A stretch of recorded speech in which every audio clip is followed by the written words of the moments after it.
Have you ever woken up and felt that the simple act of opening your eyes was an effort too heavy to bear?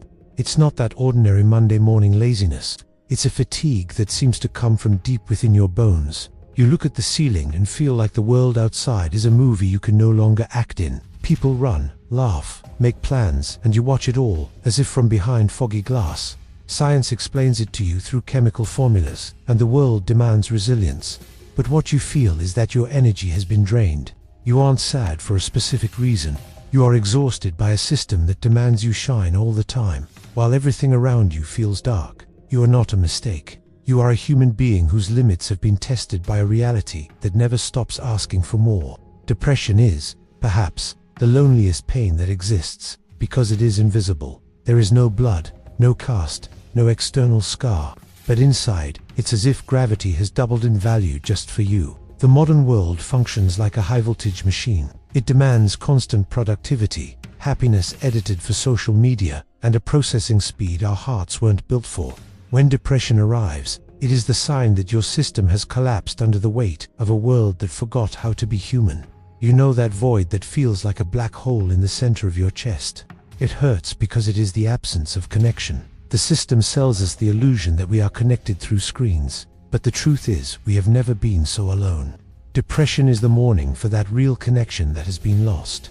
It is your body saying, "I can't pretend anymore." Pretending that material success fills the soul. Pretending that superficial interactions are enough. Pretending that everything is fine. This exhaustion of carrying a mask every day is what finally breaks the hard way. They tell you to be strong, to have a positive outlook, as if depression were a choice of perspective. But those at the bottom of this well know it's not about willpower.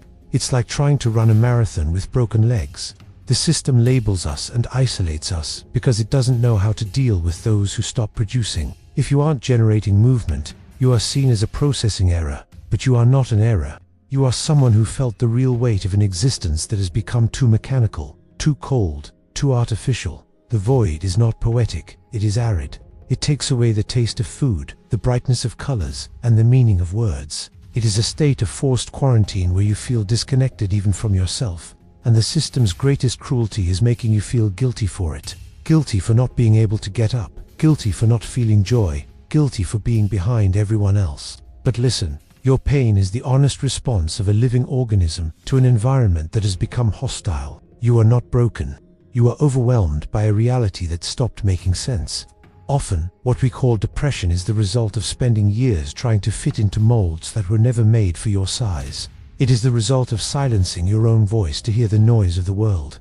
There comes a point where the soul simply retreats into a dark corner, trying to protect itself from further damage. This gray you see around you is not your choice. It is the mist that arises when the light of hope is smothered. There is no rush to leave this place. The system wants you to heal quickly to be useful again, but your soul needs time to rebuild itself. The void hurts, but it is also the only place where the world's noise can no longer reach you with the same force. It is a place of absolute and painful silence, but it is in this silence that, perhaps, you might begin to hear your own heartbeat again, far from all the expectations that crushed you until now. If you are in this desert right now, if the weight feels unbearable and the colors have faded, know that I see you, not as the system sees you, but as the human being you are. You don't have to be strong today. You don't have to prove anything. If you feel this way, leave a like and follow the channel. It is your way of telling the system that you are still here. Just breathe. Let's walk through this silence together, at your own pace. Have you ever noticed how the world seems to have become a non-stop display of manufactured happiness? You open your phone and you are bombarded by white smiles, perfect trips, and achievements that seem to come without effort. And in the middle of it all, there you are, just trying to find the strength to wash your face or get out of bed. This contrast is what the system uses to crush you. It creates an echo chamber where the only allowed frequency is constant euphoria. If you aren't winning, if you aren't radiant, the system makes you feel like an error. It isolates you in your own sadness, whispering that you are the only one who couldn't crack the code of happiness. But the truth is that this display is one of the greatest gears of our exhaustion. We spend an immense amount of energy trying to maintain appearances, trying to prove to the world and to ourselves that we are functional, that we are strong, that we are in the game. Depression is often the moment the battery cable finally snaps. It's your body saying, "I can't sustain this lie anymore." This extreme fatigue you feel isn't laziness. It's the burnout of someone who spent years carrying the weight of others' expectations. The system taught us that our value lies in what we do, not who we are. And when you can no longer do, you feel you've stopped being. They surround us with digital connections, but leave us hungry for real presence. You can have 1,000 friends on a network, but when the void tightens in the middle of the night, the feeling is that you are floating alone in space. Depression feeds on this isolation. The system profits from our disconnection because a lonely and sad person is an easier consumer to manipulate. They sell you quick fixes, momentary happiness pills, and endless distractions so you won't realize that what is truly missing is the warmth of a hand holding yours. Without judgment, without the pressure of goals or results. Do you know that feeling of being behind? That everyone else's life is moving forward and yours is stuck in a grey swamp? This is the architect's greatest trap. He imposes a linear and accelerated schedule. You have to graduate, you have to marry, you have to get rich, you have to stay young forever. But human life has seasons, and sometimes our season is winter. A long, cold, and silent winter. The system doesn't accept winter. It wants spring all year round. And when you find yourself trapped in the snow of your own pain, you feel like a failure. But understand, winter is necessary. It is the time for withdrawal, protection, and minimal survival. The mistake is not in you being in winter. The mistake is in a world that demands you bloom while you are just trying not to freeze. The greatest cruelty is the silence that depression imposes. You feel that if you tell the truth, you will be a burden to others. You keep the tears in your throat so as not to spoil the mood, so as not to seem negative. And this silence eats away at you from the inside, creating a glass barrier between you and the rest of humanity. You become an observer of others' lives, a ghost walking among the living, but whom no one seems to truly notice. The system loves this silence because as long as you are quiet in your pain, you don't question why the world has become so cold. Don't pressure yourself to have a purpose right now. When you are at the bottom of the well, the only legitimate purpose is to breathe. It's one day at a time, sometimes 1 hour at a time. The system wants you to heal, to return to producing, but your healing has nothing to do with productivity.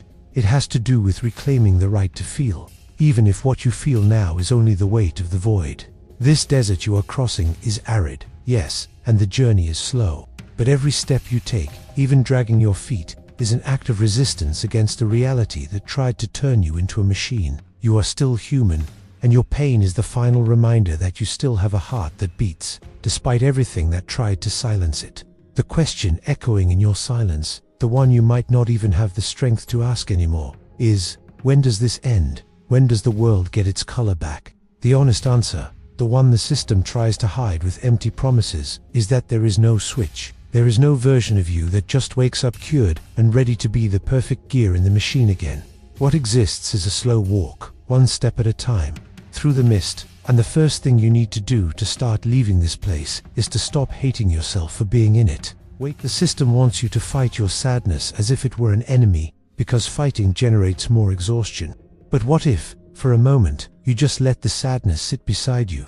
What if you stopped trying to kick the void out and started understanding that it's your body asking for a truce? The greatest rebellion you can commit against a reality that demands everything from you is to demand nothing of yourself. It's accepting that, today, your maximum was simply staying here, and that, believe me, is a monumental victory. You have survived 100% of your darkest days. Your human hardware is much more resilient than the architect wants you to know. The light doesn't return all at once, like a spotlight. It returns in small fragments, almost imperceptible. It's the taste of a glass of cold water when you are thirsty. It's the weight of a warm blanket on a cold night. It's the moment you look at a tree and, for a second, realize that it also survives the winter, losing all its leaves, appearing dead on the outside, while life protects itself deep down in the roots. You are like that tree. You are not dying. You are preserving yourself. Life hasn't stopped. It has simply changed pace so that you wouldn't break entirely. Don't try to carry the world on your back while your legs are still shaky. The system will try to push you back into the rush, the goals, the competition. But you know the price of that now. Your healing begins when you define your own time. When you choose to listen to your fatigue instead of ignoring it. When you allow yourself to be small, to be fragile, to be just someone who breathes and waits. Patience with your own pain is the greatest act of self-love there is. And self-love is the only frequency that the architect's code cannot simulate or control. You are not alone in this mist. There are thousands of us, walking in silence, each in our own winter, but all under the same sky. If you look to the sides, you will see the shadows of others who also grew tired of pretending. And in this mutual recognition, loneliness begins to lose its strength. The Matrix wants us separate and sad, but when we accept our common pain, we create a network of humanity that no fiber optic can match. Your pain doesn't make you less, it makes you profoundly, painfully alive. One day, without warning, you will notice the gray is a bit lighter. You will smell the rain and it will mean something. You will hear a song and your foot will tap the beat without you even realizing it. These are the glitches of real life reappearing on your screen. Don't rush.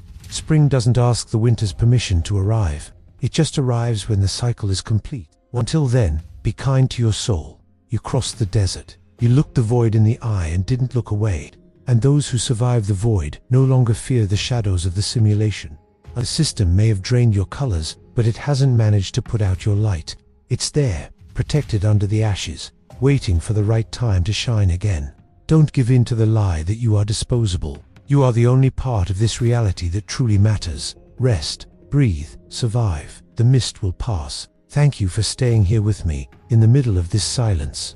If this video gave you a little room to breathe today, leave a like. If you feel you are still in winter, write in the comments, "I respect my time." Share this with someone who feels forgotten in the dark. Let's remind each other that we are still human. Stay vigilant. Peace is your greatest victory. Wake up.